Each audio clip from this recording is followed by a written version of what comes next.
Yo, what is going on, guys? It's Kyle here from Steebits bringing you guys another UFC video. Today we're going to be doing the fastest breakdown you've ever seen from me on this channel. You guys know I like to talk, I like to yap, but we don't have time for that. I've been too busy packing up, moving this week. It's been a hectic week. Let's get right into this. This video style is going to be a little bit different.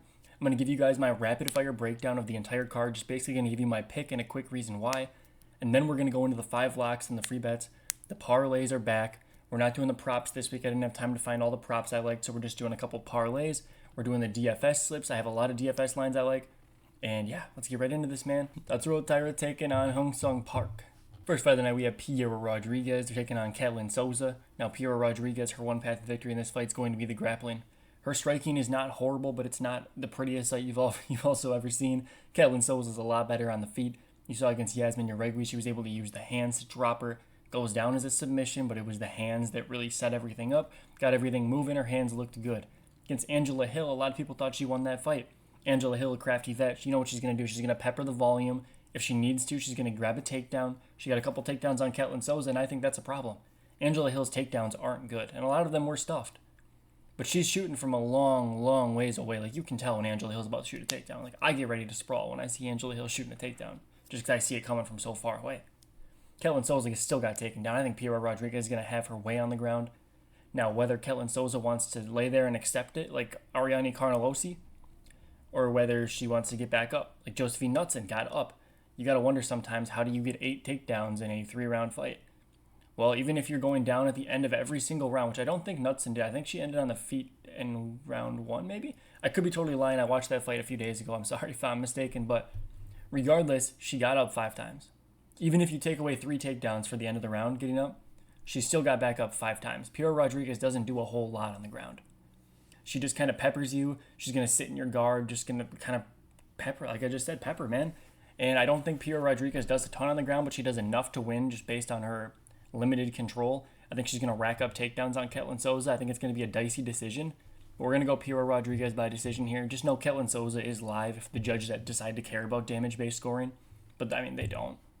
We have Rafael Estevam taking on Felipe Bunes. Now, I'm seeing a lot of people calling Estevam a fraud. They're calling this guy a bum. Saying Felipe Bunes is going to come back in the 3rd round, submit this guy. Dude, I'm all about it. I think Estevam is pretty cheeks. I don't think this guy's great at all. I think Estevam's path is obviously going to be the way he's won every other one of his fights in his career. He's going to dive headfirst into your crotch, try to take you down. This guy under the UFC banner is shooting 20 takedowns per 15 minutes of fight time. 20 takedowns per 15 minutes of fight time this guy's attempting. He's securing like 4 takedowns per fight. It's absolutely ridiculous.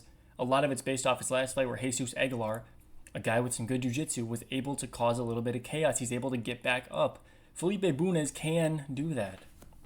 However, we've seen Felipe Bunes lose to this exact style before. You want to look at Felipe Bunes, his run in ACA, where you know what the ACA style is? It's Russian wrestlers. Now, Rafael Estevam isn't Russian, but he is a wrestler. And you want to look what happened to Felipe Bunes? He lost over and over and over. That's why this guy has so many career losses. When he fights wrestlers, he gets complacent on his back. He's going to try to throw up submissions. Rafael Estevam, the guy's got jiu-jitsu tatted on his chest. He's not going to get submitted by Felipe Bunes in the 1st or the 2nd.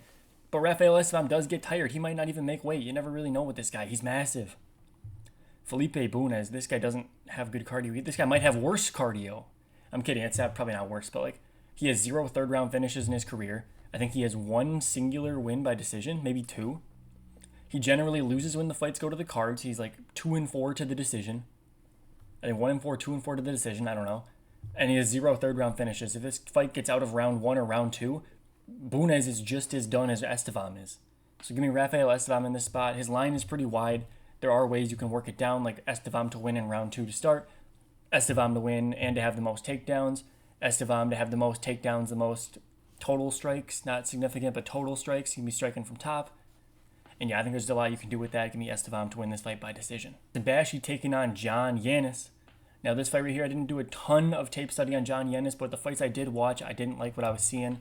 This guy is getting taken down. He is getting submitted. That's literally Austin Bashi's game plan.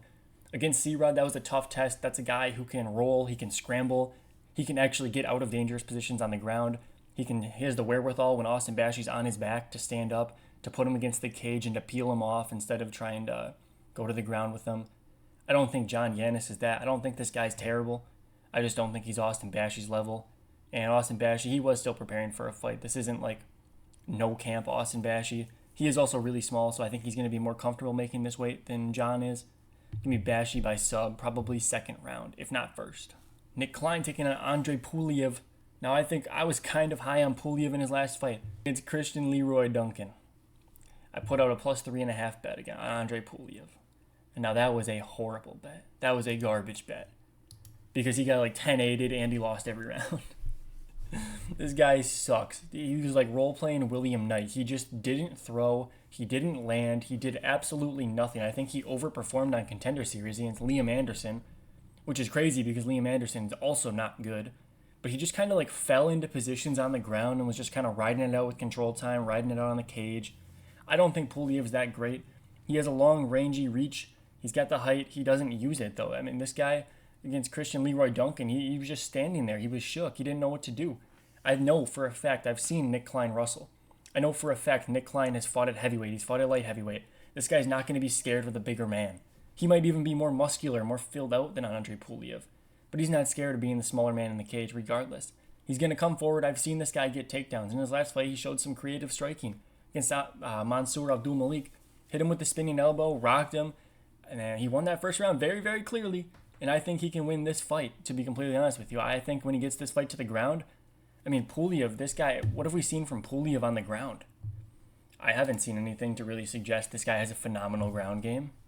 I mean, you want to look at Puliev's record, you're going to see a lot of green, but let's be 100% honest. When your head coach and like the guy managing you is Alexander Shlemenko and you're fighting in Shlemenko Fighting Championship, you got to imagine your coach and manager is not going to be picking the hardest fights for you.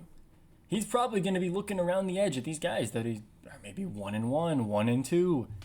Shlemenko FC is not where a guy fighting under Shlemenko should be going to improve. That's where he's going to go to get wins, to get a padded record. I don't consider all 9 of his wins legitimate. I don't think those are all legitimate wins. It's the same thing with the New England Cartel right now.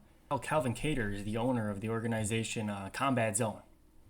Now, you want to look at guys like Chris Moutinho. When he got cut from the UFC for being abysmal, where'd he go?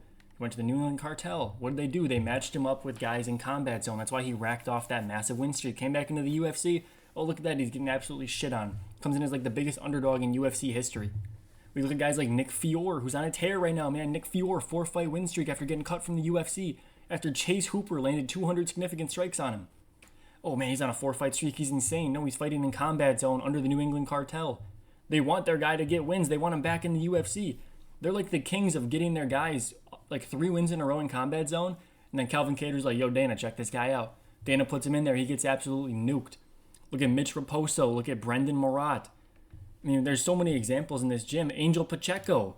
You want to talk about Angel Pacheco? We're going to be talking about him a little bit later against Danny Silva. Like, I can't trust a guy who's fighting under the organization that his coach owns, because those matches are hand-picked, handcrafted. They're going to get him into the UFC. If we're looking at the New England Cartel path, if we're translating that to Puliev, he already lost his first fight. He's got one more fight coming up here, and then he's going to be out of the UFC, back to Shlemenko FC. Give me Nick Klein by submission, round 2. Rodolfo Vieira taking on Tresean Gore. Now, I think Rodolfo Vieira is going to struggle to get the takedowns. His takedowns aren't that good. I think they are powerful when he's on top, clearly. Like, you don't want this guy mounted on you. You don't want this guy in your half guard. You don't want Rodolfo Vieira anywhere near you. Tresean Gore is strong as shit. This is just an athlete, a natural athlete. Very strong, very athletic. He has like an 80% takedown defense. He stuffed some takedowns. His hands are improving, but it's tough to see when you're fighting Marco Tullio, who's one of the better strikers in the division. It's hard to see. He's doing good things. He clipped Marco Tullio multiple times. He's going to punish you for overextending, but his striking isn't super technical. I think Rodolfo Vieira is going to struggle to get the takedowns. This fight's going to be on the feet. It's going to look a lot like Rodolfo Vieira versus Andre Petroski. 2 guys jabbing at each other from range. And I think at the decision, it's going to come down to who just does a little bit more. Could look like Ibo Aslan's fight from last week. I think Rodolfo Vieira, when he's not on the ground, he focuses too much on the technique in his striking. And he's just super technically throwing his 1-2s. He's throwing the leg kicks. I think this fight's going to be like a low-volume decision. But give me Tresean Gore by decision. I think he's going to do a little bit more. He's got more power, more pop. And I just expect him to stuff some of the takedowns. Rinne Nakamura versus Nathan Fletcher. Now everyone's turning their back on Rinne Nakamura because last fight against Muin Gufarov, he didn't want to go to the ground. Horrible game plan, horrible IQ. But now let's take a step back and look at the fact that he's fighting Nathan Fletcher. Nathan Fletcher does not deserve to be in the UFC. People are calling Nathan Fletcher a value bet. You have to bet him. No, you don't. This guy lost to Con Offley. This guy's he gets taken down by everyone. A gust of wind would take this guy down on the wrong day. Give me Rinya Nakamura by pretty much whatever he wants. I don't think the striking gap is that far. Nathan Fletcher's not some phenomenal striker. I mean, even if he is, the Kellen Loughran, whenever he wanted a takedown, he just kind of got it. Like Nathan Fletcher, if you take him down, he might threaten a triangle. You think Rinya Nakamura's never seen a triangle before? I don't know what this guy was thinking against Muin Gufarov, but I expect him to fully dismantle Nathan Fletcher. 30-27 decision. I don't think this fight's going to be even remotely close. We have Danny Silva versus Kevin Vallejos. People are calling Kevin Vallejos the lock of the week. This kid's a superstar. He's the most phenomenal fighter on the card, and I don't get it. Why? Why is Kevin Vallejos this phenomenal fighter? Am I missing something? What am I not seeing here? I don't think he's something we've never seen before. I mean, everyone, they're glazing this guy for getting he's got a bunch of knockouts in Samurai Fight House. It's an Argentinian promotion. I can name maybe 5 Argentinian fighters in the UFC, and 3 of them aren't that great. It's he's fighting not good competition, man. He's fighting these guys that are all 1-0, 2-0. Let me just run you through right here. Oh, dude, he knocked out a guy who was 7-14, absolute killer. I mean, we really want to break it down. I know we're talking about regional fighters, and I have watched the tape. I know Kevin Vallejos is talented. I understand that. This guy's tiny for the division. He's built very strong. And guys, I'm going to be 125% honest with you guys. I think we're overrating Kevin Vallejos based on nothing. He's very small, like the Ilia Topuria size, which didn't stop Ilia Topuria. Because Ilia Topuria has skills. I know Kevin Vallejos has skills. I know this guy's good. I'm picking him to win this fight. But I'm picking him to win by decision. Because Danny Silva has a crazy chin. And everyone's talking about the fact that Danny Silva gets hit a lot. This guy, Danny Silva, gets hit so much. Dude, so does Kevin Vallejos. Kevin Vallejos isn't blocking strikes either. That's why John Silva almost landed 106 strikes on this guy. We're hyping up Kevin Vallejos for losing to John Silva, for winning one single round. I don't get it. You want to go through Cam Teague, man. He beat Cam Teague. He was 7-0. Cam Teague had fought one fighter in his professional career that had a winning record before he ran into Kevin Vallejos. Cam Teague is not a quality fighter. Oh, dude, before that, he knocked out a guy that was 6-0, man. 6-0, he knocked him out. 5 of that guy's 6 wins are over opponents that have never won a fight in their career. 5 of his 6 career wins are over opponents with 0 wins.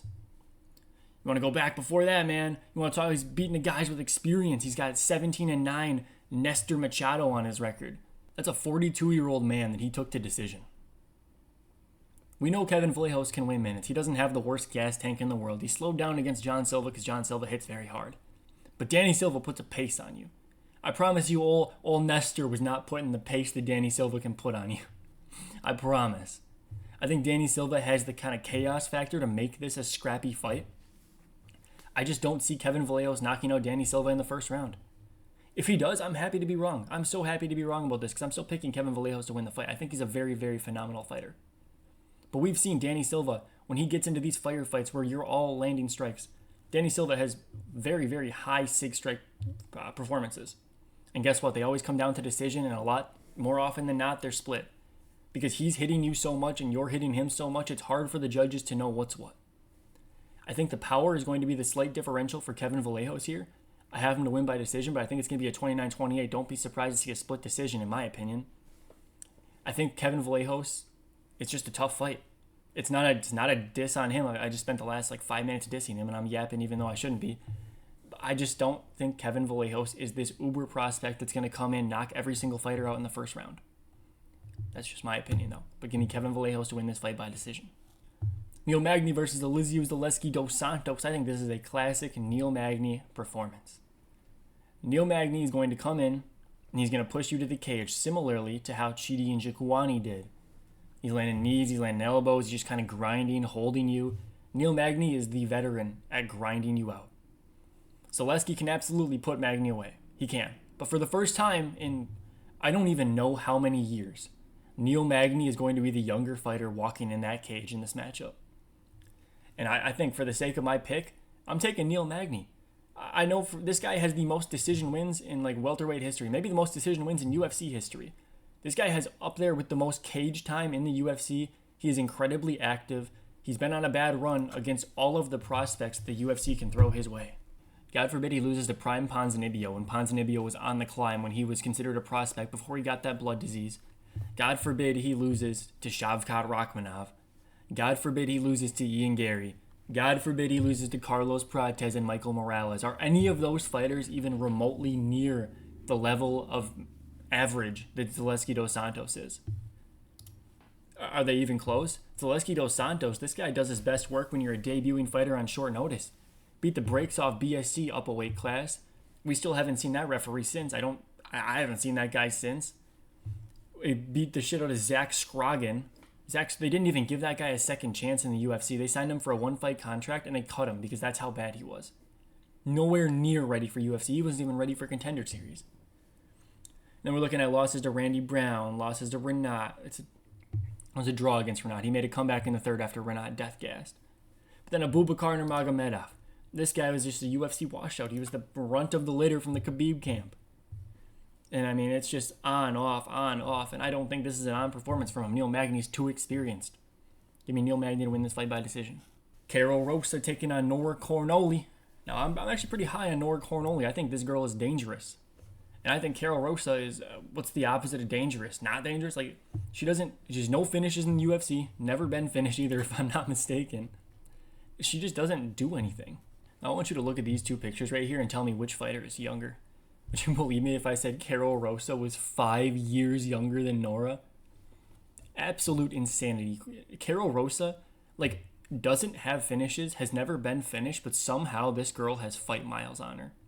Somehow she is going to look like the older fighter in this matchup, in my opinion. I don't think Carol Rosa is good. I think she's going to try to cage stall a bit. She gets in high volume, back and forth type of fights when you allow it to happen. I think Nora Cornol could thrive in that type of fight. Nora's actually a decent striker. She hits hard. She has thuds. She has elbows. She has a ground game. We just saw Haley Cowan took her down. Haley Cowan wants the fight on the ground, and then she got submitted. Nora Cornol has 2 losses in her career, and those are both to Jacqueline Cavalcanti, where they got into a back-and-forth striking type of fight, and Jacqueline Cavalcanti was just longer, rangier, better at using her strikes to manage distance. Carol Rosa's not a distance management striker. She's going to get in there, and she's going to swing, and you're going to hit her. She's going to hit you. It is what it is. There's a reason her striking numbers are the way they are. She's landing 6, but she's absorbing 5. Nora Cornol's numbers are a lot lower. She's landing 3, absorbing less than 2. Now, that might not seem like a crazy amount, but when you're getting hit 5 times in every single minute of a fight, this fight's probably going to last the entire duration. But even if it doesn't, I think Nora Cornol hits harder. I think she's going to be able to outwork Carol Rosa. I don't expect her to get stuck on the cage, clinched up with nothing to do. We haven't seen that flaw in her game. She struggled on the ground a little bit against Cowan, but then she found the back, got the submission. Give me Nora Cornol to win this fight by decision. We got Elvis Brenner taking on Esteban Ribovics. These guys are both, in my opinion, fighters that leave a lot to be desired. I just think one fighter is slightly better than the other, but it's not by a wide margin, in my humble opinion. I think Ribovics is the better fighter in this matchup. He's more active. He's going to land more strikes. He is also going to get hit more. These guys, they're also 2 more guys, like I've been talking about, that just like to hit, love to get hit. Brenner, we did see his chin finally go when Joel Alvarez put him down. Now, he took an appropriate amount of time off, over a year off. He was supposed to fight Zell Huber, but then he withdrew again. I think he had illness or injury, something small. He's back. And I just don't think Elvis Brenner is that great. I don't think this guy even beat Tukagav. He was losing to Garam for the entire fight before he just managed to be tougher than Garam. And he found those strikes in the 3rd round. He managed to get him out of there, but he was losing, I think, 2 rounds to nothing on every single judge's scorecard. And I mean, losses to Oralbai, can't blame him there. I mean, Oralbai's a tough customer for everyone. Joel Alvarez is a tough guy. Esteban Ribovics, I just think he's on the same, not on the same level in terms of skill, but just in the way he fights, he's on that level. He's that caliber of opponent. I think Ribovics is just going to put on a volume masterclass, but Ribovics isn't even a minute winner. This guy, his fights are so close. There's a reason people are calling this guy he gets robbed. They're saying this guy gets robbed all the time.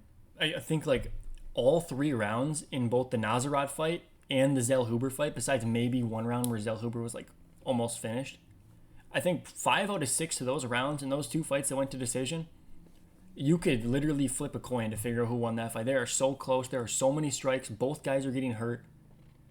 He just leaves so much out there. He leaves so many openings to be taken advantage of. We saw Loic Radzhabov take this guy down like 10 plus times in a fight a while ago.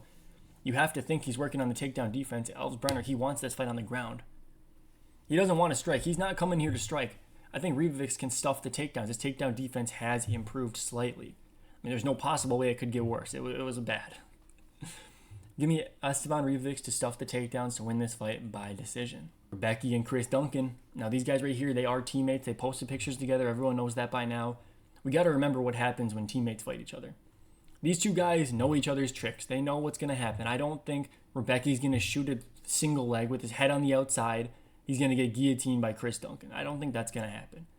I think the more realistic option is it's going to kind of look like Volkov versus Pavlovich, where these guys are just jabbing each other from range. Rebecca might get a little frustrated. He's going to have a pretty decent size reach disadvantage here. He might get a little frustrated with the jab of Chris Duncan. Chris Duncan, pretty chinny.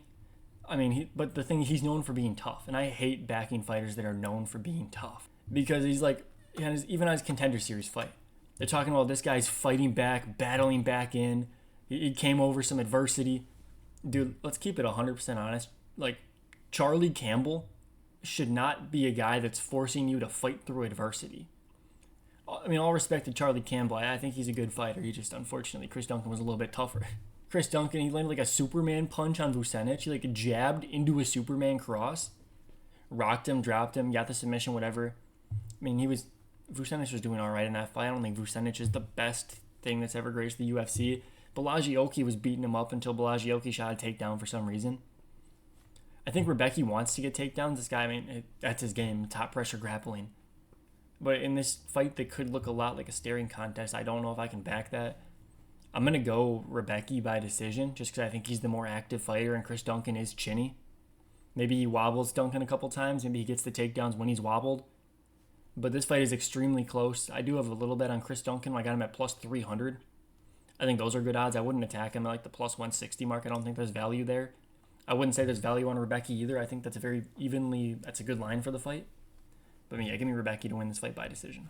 We have Tatsuro Taira taking on Hong Sung Park. Let me keep this one short. Park's tape, it didn't impress me too much. This guy is a phenomenal fighter. He's a great grappler. I think Tatsuro Taira can do everything that Park does, just a little bit better. Aside from moving his head, Tatsuro Taira will never move his head. That thing is staying on the center line and it's getting posted. It is not moving at all. I think Tatsuro Taira is a phenomenal grappler. I've been a Tatsuro Taira hater, and I was looking for a lot of reasons to pick Park here.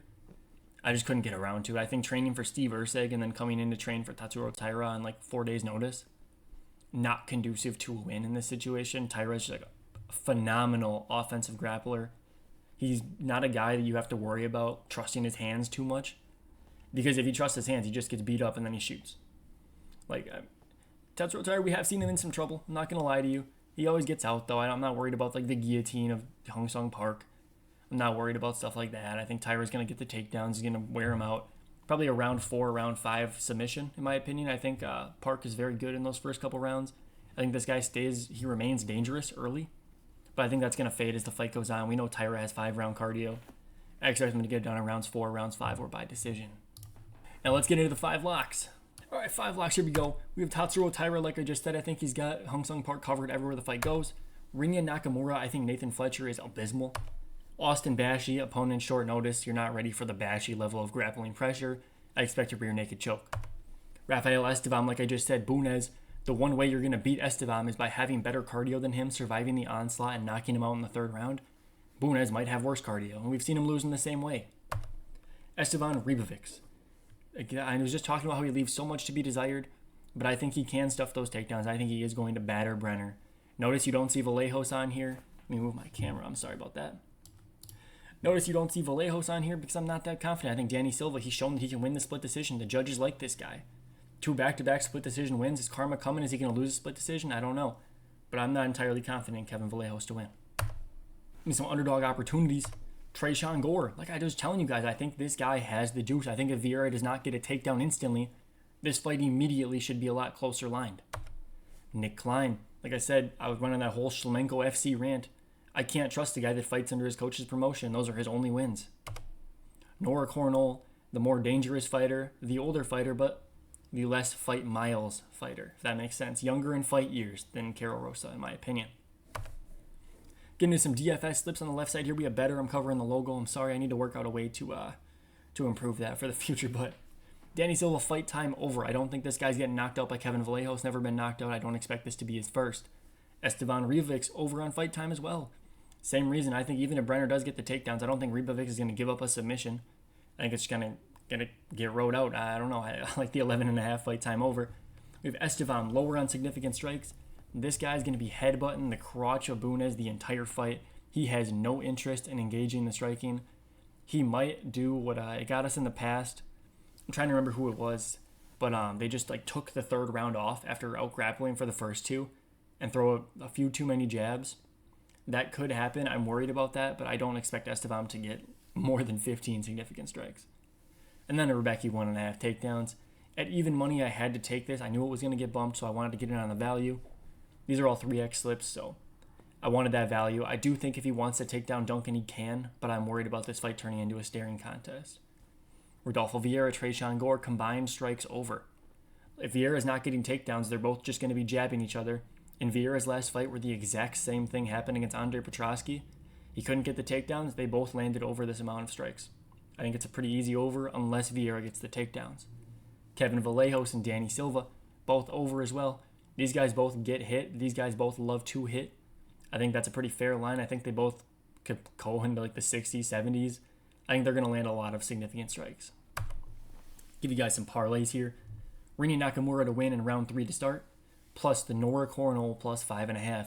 Even if Karol Rosa wants to edge out 1-2 rounds, holding Nora against the cage, we only need one judge to see it our way on the scorecards. One judge has to give Nora Cornell 1 round. I think that's more than doable. If that didn't happen, I couldn't tell you the last time Karol Rosa 30-27 someone across all the scorecards. Maybe Pannie Kianzad, maybe. I don't know. I don't see that. Minus 275 for a reason, but it gives us a plus money parlay. Esteban Ribovic to win the fight in round 2 to start, minus 135. I think that's a great straight bet. But for the sake of this segment, I had to throw it into parlay. I mean, Nick Klein plus 7.5. This is even better than the plus 5.5. Because you know what this means? Sorry. I messed it up. The plus 7.5, that gives us one judge needs to see the fight our way. And I don't think Puliev is dangerous at all. I think at worst, Nick Klein gets jabbed up on the outside. He can't get the takedowns. We just need one judge to give us one singular round. With the Nora Cornell plus 5.5, we need 2 judges to give us 1 round.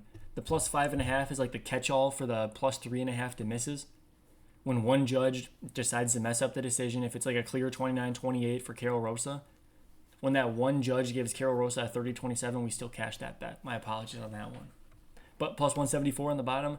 The Esteban Ribovic line, honestly, it's better as a straight bet, in my humble opinion. But like I said, for the sake of the segment and for Hamdi Abdel Wahab, we had to give you guys a parlay. Make sure you guys are joining the Discord, top link in the description. Sending out all my bets for free. I don't charge for bets. I don't do any of that. It's all for free because I'm so busy with my real life, I can't guarantee my commitment to this like every single minute of every single day.